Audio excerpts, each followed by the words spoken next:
primature la. écoute d'abord Sonko musul d'accord ni day dem wax ak def interview ak RFI ak France 24 musu ko nangu waxoon na fu mu ne buñ fa nee léegi su fekkee dem na fa def na évolution su ko defee mooy il commence à s'ouvrir mais il faut pas quand même aujourd'hui se plaindre su fekkee ne Sonko mu ngi am ouverture waaw mu ngi koy def avec des maladresses bien sûr mais c'est toujours comme ça da ngay jóg nga daanu nga jógaat dem waaw raam jóg dem noonu la mu ngi léegi mu ngi jóg di dem parce que aussi def na une expérience d'état te aussi c'est pas été une expérience des meilleures maintenant su fekkee ni daf koy amener à plus d'humilité indi ko aussi à ce qu'il fasse de l'autocritique indi ko aussi mu gën a teg mais ça c'est bien ça veut dire que léegi posture d'homme d'état lay am. parce que discours bi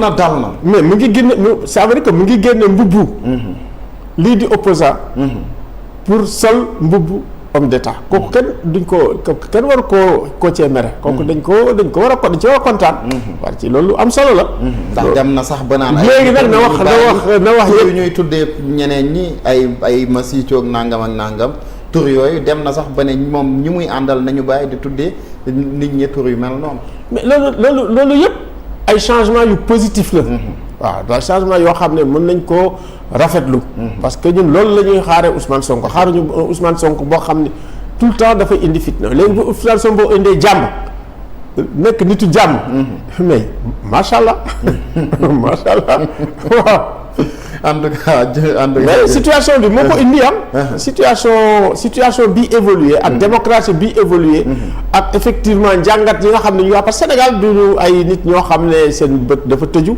seen kii tëju ñoom c'est des politiques c'est un peuple politique waaw ça c'est important Ousmane keroog si sortie am ak France 24 quand même am na benn séquence boo xamante ne aussi commentaire nañ ko ci Sénégal commentaire ko Afrique même le monde entier ba biir France commenté nañ ko foofu mooy ba muy wax ci match Sénégal France bi quand même mu ne lu mënti xew ak lu mënti am c'est l'Afrique qui bat l'Afrique kàddoom yooyu phrase boobu naka nga ko analyser waaw dina indi xam nga Ousmane foog nga jëlee ko comme naka def panafricaniste mooy les panafricanistes durs waaw radicaux waaw xam naa ne radicalisme boobu moo ko andi seulement certainement xamul débat bi fu mu toll ci France ci loolu parce que tey boo demee France ñu mel ni Éric Zemmour ñoom ñaanaan équipe de France français yi newuñu fa africains yi ñoo fa nekk yàgg na doon un boo ñëwee Marine Le Pen moom la doon wax son père Jean-Marie Le Pen moom la doon wax alors que africains yi nga xam ne ñu ngi France léeg-léeg fa la ñuy juddee seen papa juddu fa ñu màgg fa choisir France nekk ay français nga xam ne ñoom ci seen bopp dañu am ay problème d'intégration nga xam ne bu njëkk ba sax je me rappelle bi ñu def les blanc et beurre temps yi ñoom Liliane Thuram ak Zinedine Zidane temps yooyu ñu ñëw jël coupe bi dañu ne woon ñëpp benn lañ mooy le principe d'égalité problème racial république ñëpp lay nekkal fii yooyu yëpp bu fekkee ne Sonko wax na li muy wax en réalité dina heurter ay tubaab yi nga xam ne surtout que temps yi quand même tu as eu pratiquement beaucoup d'Africains disons d'origine des Français d'origine africaine yoo xam ne dañ leen élire ay maires il y a eu 7 Maliens yoo xam ne d'origine malienne donc ñooñu ñëpp seen problème intégration en France ñu ne fa day posé wu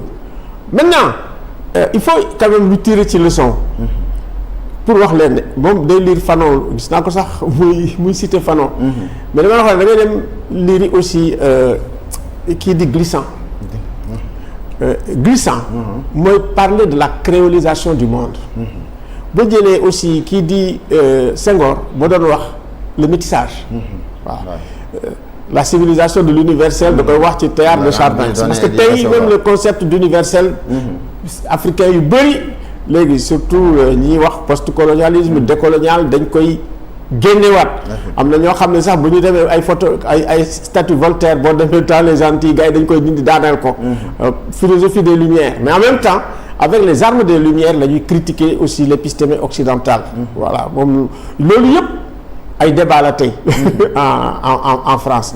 Donc fii peut-être plus ou moins confusément la ñuy kii débat bi.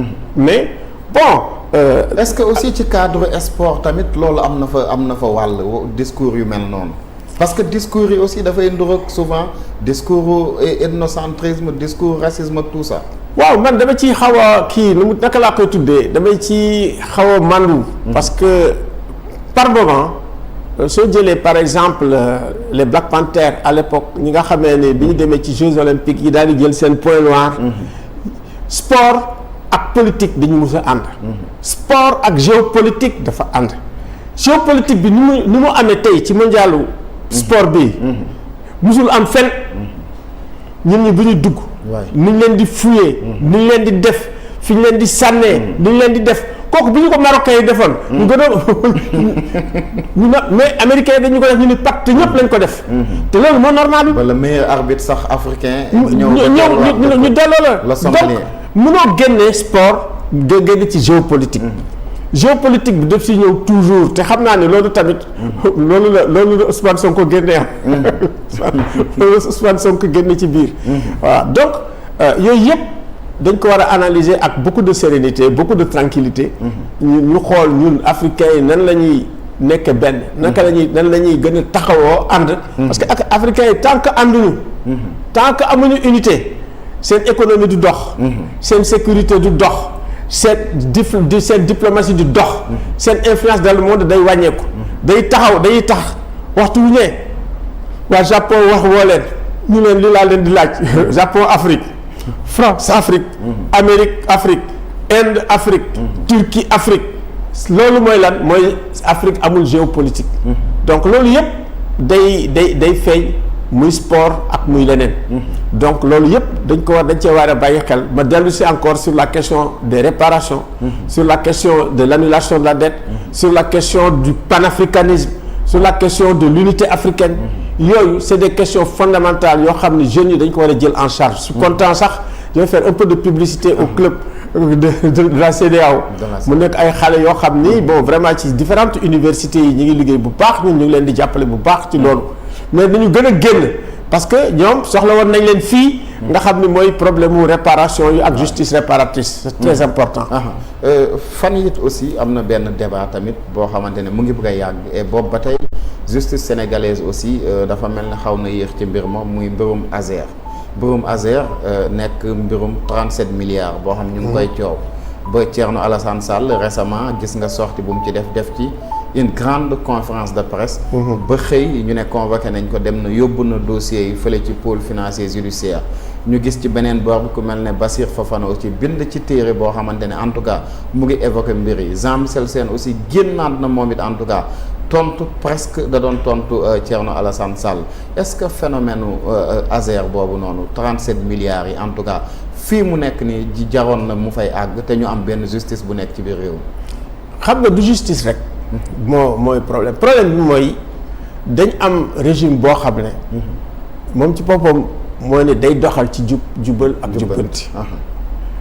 ñu am régime politique boo xam ne transparence dafa mel ni obsession. ci moom boo gisee président Diomaye di ko wax. am na benn conseil des ministres sax boo xam ne dafa ne bu fekkee ne ci ñun. dem nañ ba nga xam ne. jàpp nañ ci lu mel nii. dañ xam ne ñu on aura failli. donc ñoom waruñu xaar sax. Thierno Alassane Sall yëkkatee rek. ñoom ci seen bopp waruñu ko bàyyi muy dem Espagne. di wuti di lii ak di wuti laa. waxtu woowu. la ñu waroon a ubbi une enquête judiciaire impartiale.